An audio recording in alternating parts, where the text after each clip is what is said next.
भगवान सूर्य का अभिषेक एवं उनकी रथ यात्रा। रुद्र ने पूछा, ब्रह्मांड, भगवान सूर्य की रथ यात्रा कब और किस विधि से की जाती है? रथ यात्रा करने वाले, रथ को खींचने वाले, रथ को वहन करने वाले, रथ के साथ जाने वाले और रथ के आगे नृत्य गान करने वाले एवं रात्रि जागरण करने वाले पुरुषों को क्या फल प्राप्त होता है, इसे आप लोक कल्याण के लिए विस्तार पूर्वक बताइए। ब्रह्मा जी बोले, हे रुद्र, आपने बहुत उत्तम प्रश्न किया है। अब मैं इसका वर्णन करता हूँ, आप इसे एकाग्र मन से सुने। भगवान सूर्य की रथ यात्रा और इंद्रोत्सव, ये दोनों जगत के कल्याण के लिए मैंने प्रवर्तित किए हैं। जिस देश में ये दोनों महोत्सव आयोजित किए जाते हैं, वहां दुर्भिक्ष आदि उपद्रव नहीं होते और न चोरी आदि का कोई भय ही रहता है। इसलिए दुर्भिक्ष, अकाल आदि उपद्रवों की शांति के लिए इन उत्सवों को मनाना चाहिए। मार्गशीर्ष के शुक्ल पक्ष की सप्तमी को घृत के द्वारा भगवान सूर्य को श्रद्धा पूर्वक स्नान कराना चाहिए। ऐसा करने वाला पुरुष सोने के विमान में बैठकर अग्निलोक को जाता है और वहां दिव्य भोग प्राप्त करता है। जो व्यक्ति शर्करा के साथ शाली चावल का भात, मिष्ठान और चित्रवर्ण के भात को भगवान सूर्य को अर्पित करता है, वह ब्रह्मलोक को प्राप्त होता है। जो प्रतिदिन भगवान सूर्य को भक्ति पूर्वक घृत का उबटन लगाता है, वह परम गति को प्राप्त करता है। पौष शुक्ल सप्तमी को तीर्थों के जल अथवा पवित्र जल से वेद मंत्रों के द्वारा भगवान सूर्य को स्नान कराना चाहिए।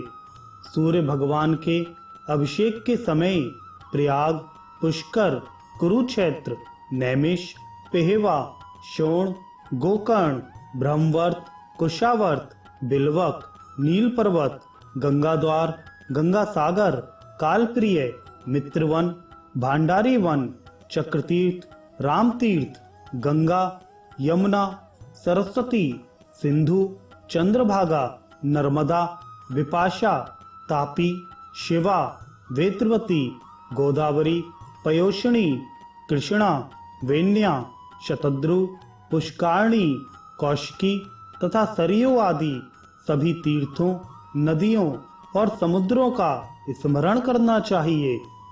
दिव्य आश्रमों और देव स्थानों का भी स्मरण करना चाहिए। इस प्रकार स्नान कराकर 3 दिन, 7 दिन, एक पक्ष अथवा मास भर उस अभिषेक के स्थान में ही भगवान का अधिवास करें और प्रतिदिन भक्ति पूर्वक उनकी पूजा करता रहे।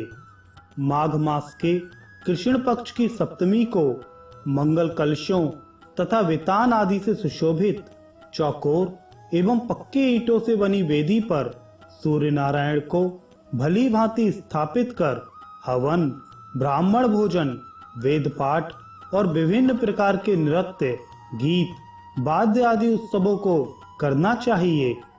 अनंतर माघ शुक्ला चतुर्थी को अयाचित व्रत करें। पंचमी को एक बार भोजन करें।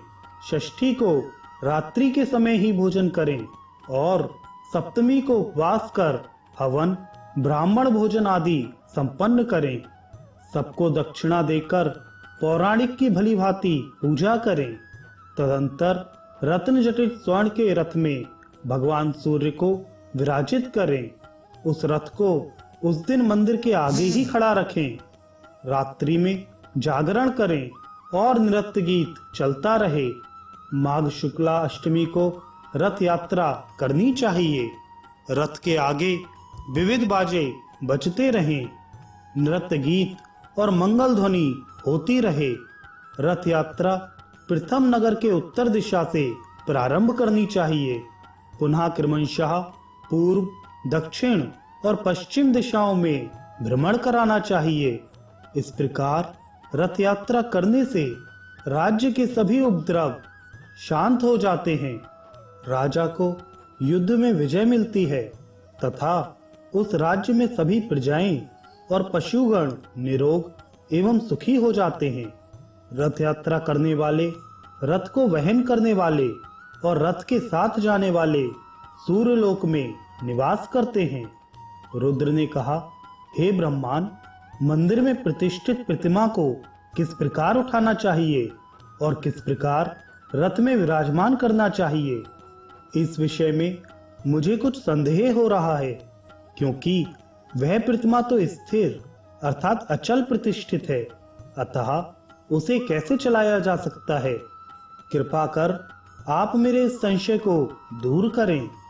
ब्रह्मा जी बोले, संवत्सर के अवयवों के रूप में जिस रथ का पूर्व में मैंने वर्णन किया है, वह रथ सभी रथों में पहला रथ है। उसको देखकर ही विश्वकर्मा ने सभी देवताओं के लिए अलग अलग विविध प्रकार के रथ बनाए हैं।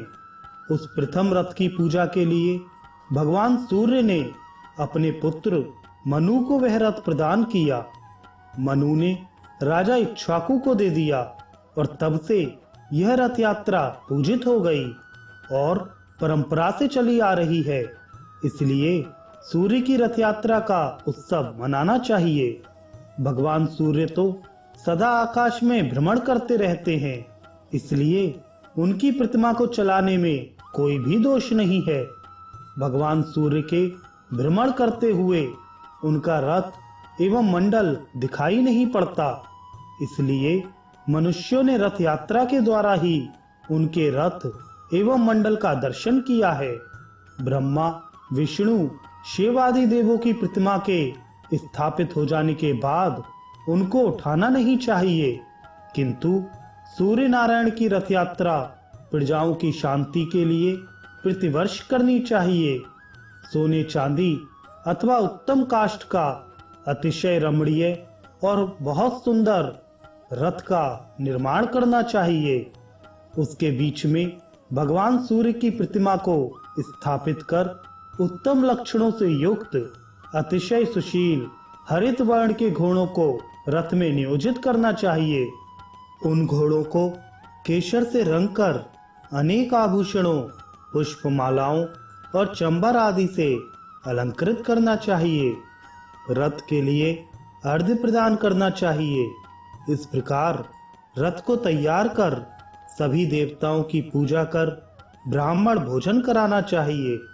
दक्षिणा देकर दीन, अंधे, उपेक्षितों तथा अनाथों को भोजन आदि से संतुष्ट करना चाहिए। उत्तम, मध्यम अथवा अधम किसी भी व्यक्ति को विमुख नहीं होने देना चाहिए। रथ यात्रा स्वरूप इस सूर्य महायाग में भूख से पीड़ित बिना भोजन किए यदि कोई व्यक्ति भग्र आशा वाला होकर लौट जाता है, तो इस दुष्कृत्य से उसके स्वर्गस्थ पितरों का अधःपतन हो जाता है।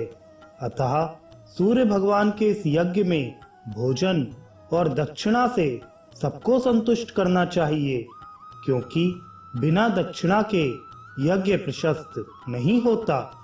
मंत्रों से बलि देकर वामदेव, पवित्र, मानस्तोक तथा रथंतर इन ऋचाओं का पाठ करें। अनंतर पुण्याहवाचन और अनेक प्रकार के मंगल वाद्यों की ध्वनि कर सुंदर एवं समतल मार्ग पर रथ को चलाएं, जिससे कहीं पर धक्का न लगे। घोड़े के अभाव में अच्छे बैलों को रथ में लगाना चाहिए या पुरुषगण ही रथ को खींचें। 30 या 16 ब्राह्मण जो शुद्ध आचरण वाले हों तथा व्रती हों, वे प्रतिमा को मंदिर से उठाकर बड़ी सावधानी से रथ में स्थापित करें। सूर्य प्रतिमा के दोनों ओर सूर्यदेव की रानी संज्ञा एवं छाया नामक दोनों पत्नियों को स्थापित करें।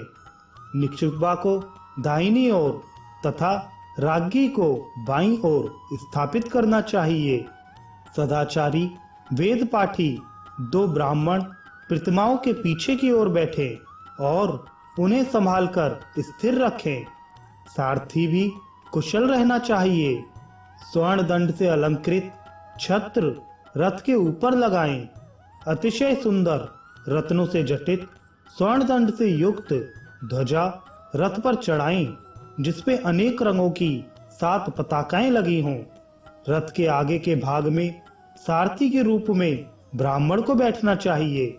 श्रद्धा रहित व्यक्ति को रथ के ऊपर नहीं चढ़ना चाहिए, क्योंकि जो श्रद्धा रहित व्यक्ति रथ पर आरूढ़ होता है उसकी संतति नष्ट हो जाती है।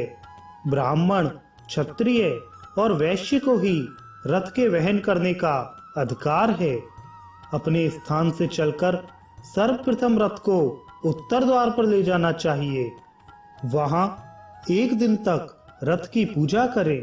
विविध नृत्य, गीतादि उत्सव, वेद पाठ तथा पुराणों की कथा होनी चाहिए। वहां ब्राह्मण भोजन भी कराना चाहिए। नवमी के दिन रथ चलाकर पूर्व द्वार पर ले जाएं। 1 दिन वहां रहें।